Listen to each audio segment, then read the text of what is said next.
Have you ever walked into your home and felt heavy? Not because of what happened that day, but because of everything around you. The cluttered shelves, the packed closets, the silence behind the noise of too much. There was a moment not long ago when I stood in the middle of my living room and realized I couldn't breathe. Not because of air, but because of things. That was the day I discovered something quietly powerful, a way of living that thousands of miles away, the Japanese have practiced for generations. It's called minimalism, but not the cold, empty kind we often see online. This one feels warm, thoughtful, human. And today, I want to share with you 10 powerful lessons from Japanese minimalism that gently transformed not just my home, but the way I wake up, think, and feel every single day. It started with something simple. I was looking for an old photo album, just one small book buried somewhere in my home.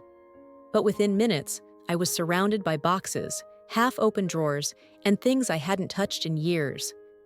Paper clips, broken pens, clothes that no longer fit, expired coupons from 5 summers ago. I sat on the floor, exhausted, not from the search, but from the overwhelming realization.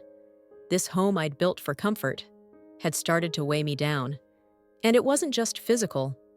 I began to notice how my thoughts felt cluttered too. How every little decision, what to wear, where to put things, what drawer held the batteries, took more energy than it should. I wasn't just losing time, I was losing peace. That day, I asked myself a question I'd never asked before. What if the stuff around me isn't helping me feel safe, but stuck?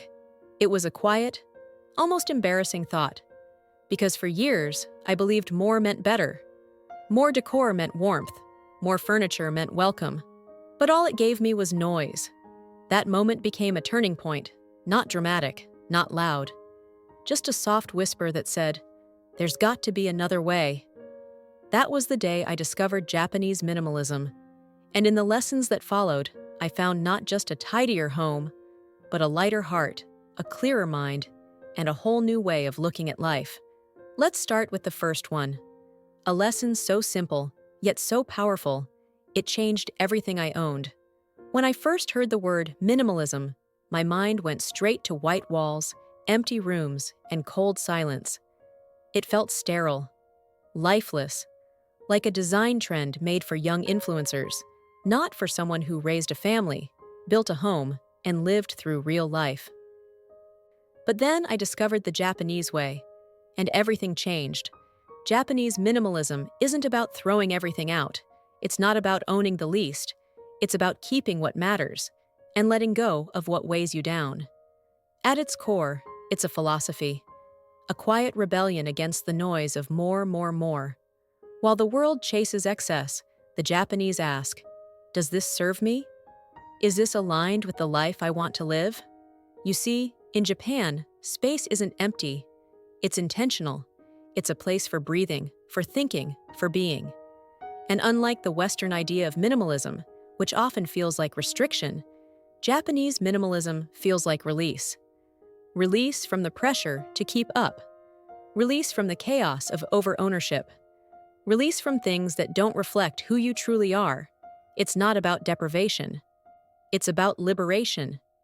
Imagine waking up and not being overwhelmed by your surroundings. Imagine opening your closet and knowing exactly what brings you comfort. Imagine walking into a room that doesn't ask for your attention, but instead gives you peace. That's the power of this lifestyle. Not to impress others, but to reconnect with yourself. So many of us, especially as we grow older, begin to carry the invisible weight of decades, not just in memories, but in stuff. Boxes filled with maybe one day, closets packed with just in case, corners crowded with I forgot I even had that. But Japanese minimalism offers a simple truth. You don't need to hold on to everything to hold on to what matters. And that truth begins with one simple shift. Respect what you own. Let's explore that in Lesson 1. Let me tell you a story. In a small town outside Kyoto, there's an old woman who folds her clothes the same way every single day. not because she has to, but because she believes her clothes deserve to rest, just as she does. She smooths every wrinkle, aligns each edge, and whispers a soft "thank you" as she places them in the drawer. To her, it's not a chore. It's a ritual, a moment of connection between herself and the life she's built, thread by thread. This is respect. In Japanese culture, even the smallest object has a spirit, a sense of presence that deserves to be acknowledged. Shoes are placed neatly, not tossed. Dishes are washed mindfully, not hurriedly. Furniture is arranged to create harmony, not just function, because the space around you is a reflection of the space within you. Now, think about your own home. How many things do you own that you haven't touched in years? How many items sit forgotten, broken, unused, but still occupying your energy? Maybe it's that cracked mug you keep just in case, or the old treadmill doubling as a clothes rack. When we hold on to what we no longer use or appreciate, we create emotional noise, a subtle tension that builds over time. But when you treat your belongings with care, you start to treat yourself differently too. Respecting what you own means 3 things. You use it, you maintain it, or you let it go. In Japan, before discarding an item, people often say, "Arigato," thank you. They recognize its service, its presence, even if just for a season. Try this. Pick one drawer in your home, just one. Open it slowly, look at each item and ask, do I still use this? Does this still serve me? If not, offer your thanks, out loud or in your heart, and release it. You'll be surprised how light you feel, how the space, once cluttered, now breathes. And in that breath, there is peace. Up next, we'll explore why cleaning your space might actually be the most powerful form of self-care. There's a box in my garage that I haven't opened in over a decade. Inside are baby clothes, tiny shoes, stuffed animals, birthday cards with crayon scribbles. They belonged to my children. Children who are now grown, living lives of their own. I kept that box because I thought letting it go meant letting go of love, of memories, of moments I could never get back. But over time, that box became something else. Not a treasure, but a quiet ache. And I began to realize, we don't just hold on to things, we hold on to identities, to used-to-bes, to what-ifs. A closet full of clothes that don't fit anymore. Books we never finished, gifts we never liked, tools we never learned how to use. We tell ourselves it's harmless. It's just stuff. But it's not. It's mental clutter, emotional weight, energy stuck in things we no longer need. In Japanese minimalism, there's a practice of asking one simple question before keeping anything. Does this still serve me? Not, did it used to? Not, might it someday? But now. Today. In this chapter of your life. Because the truth is, you can honor the past without living in it. Letting go doesn't erase memories. It makes space to cherish them more fully. And letting go of what no longer fits creates space for what still does. Here's something you can try. Pick one object in your home that you've kept out of guilt, nostalgia, or fear. Hold it in your hands. Ask yourself, am I keeping this out of love or out of fear? If it's love, display it, celebrate it. If it's fear, maybe it's time to say thank you and let it go. Because every item you release isn't a loss, it's a little act of freedom. And with that freedom, we move one step closer to a life that feels lighter, more present, and truly our own. Up next, let's explore why empty space isn't something to fear, but something to welcome. After I let go of that box in the garage, I didn't feel loss. I felt space. It was quiet, still, and for the first time in a long time, I didn't feel the urge to fill it. You see, in Western culture, we often treat empty space like a problem. A bare wall must need a painting. An empty shelf must need a decoration. Silence must be broken. But in Japanese culture, there is a sacred beauty in emptiness. They call it ma, the space between things, the pause, the breath. Ma is the space that gives meaning to what surrounds it. It's not absence. It's presence, without noise. Walk into a traditional Japanese home and you'll notice it. A single flower in a vase, a wall left intentionally bare, a room with no furniture but perfect balance. It feels light, not because there's nothing there, but because what's there belongs. And just as the physical space holds this quiet power, so do the rituals within it. In Japan, daily tasks, like sweeping the floor or folding a towel, aren't rushed or mindless. They're done with full attention, with grace. Cleaning isn't just cleaning, it's centering, it's starting fresh. And you don't have to fly to Kyoto to feel this peace. You can start right where you are. Try this.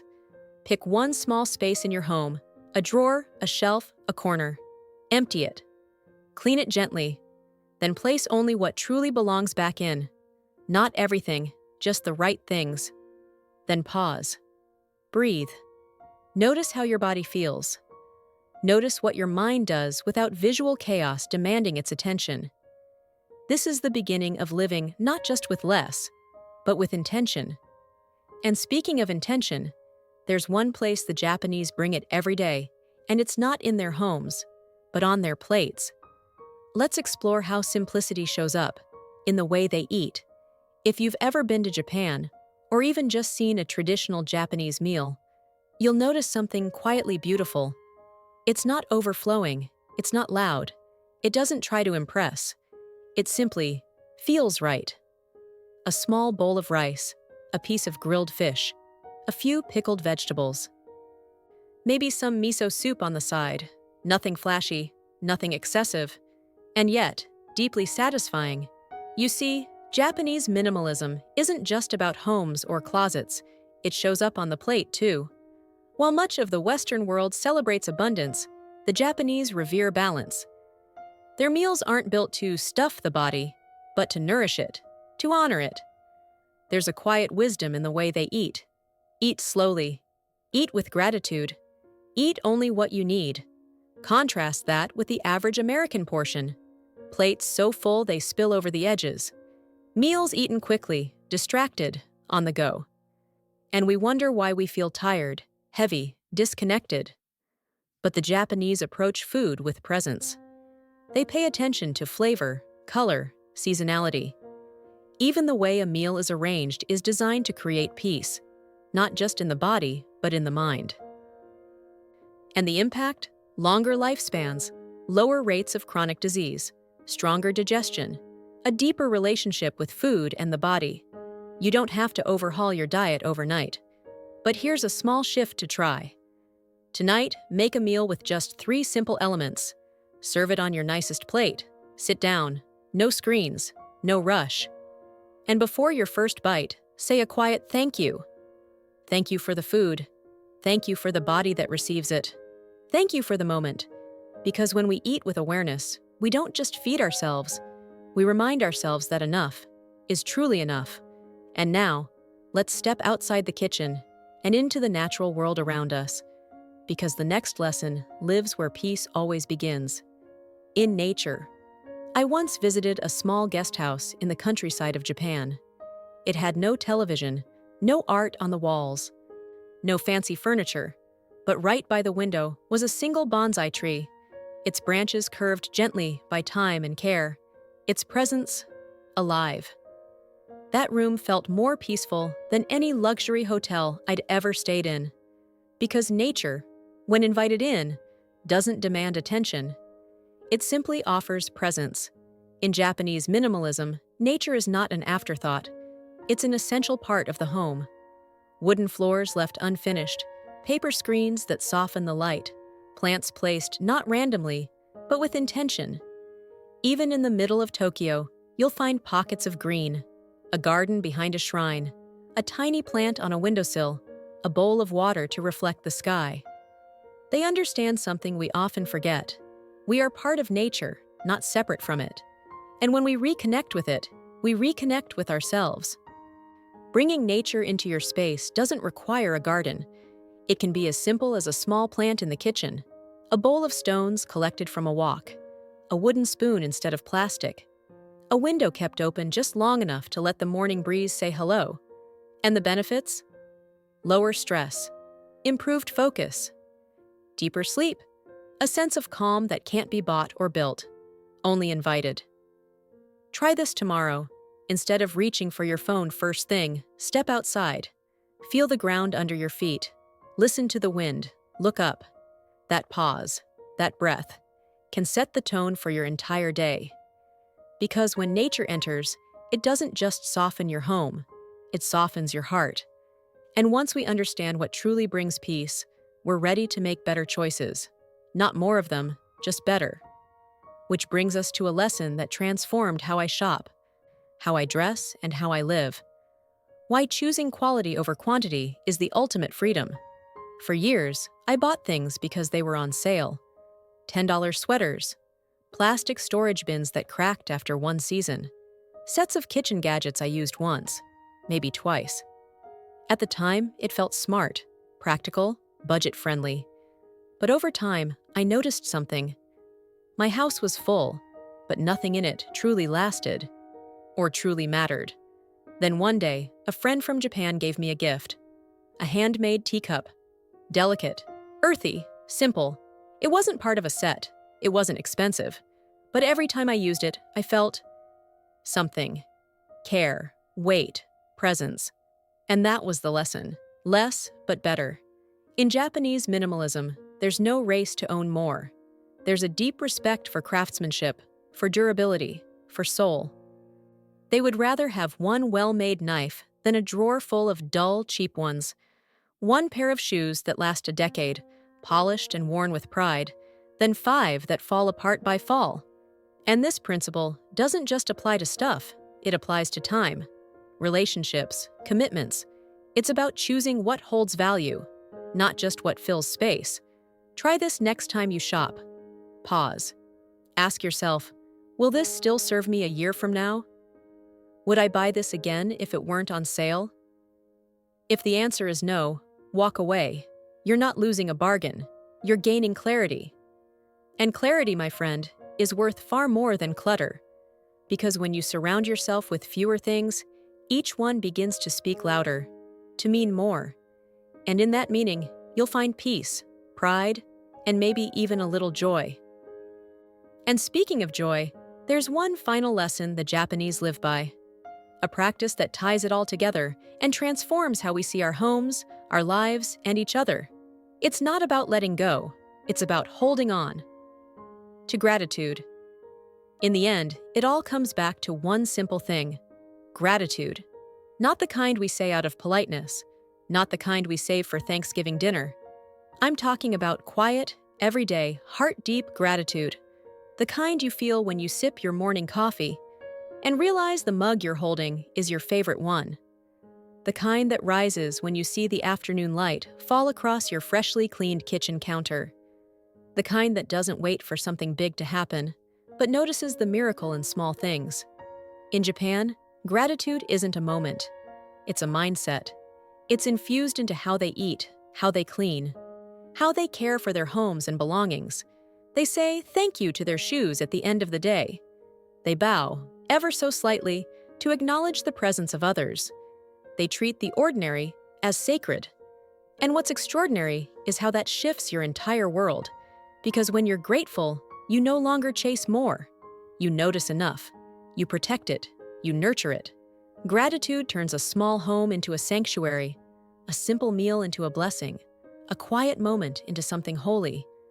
So here's how we end this journey. Tonight, before bed, look around your space. Don't see what's missing, see what's here. A chair that holds you, a lamp that lights your way, a photo of someone you love. Now close your eyes and say thank you. Say it softly, say it from the heart, because you don't need more to feel full. You just need to see what's already there. And maybe, just maybe, that's the most powerful minimalist lesson of all. If one of these lessons spoke to you today, drop a comment below. The lesson I'm starting with is, I'd love to hear it. And if you found peace in these words, share this video with someone you care about. Let them feel that peace too. Until next time, live simply, live gently, live with gratitude,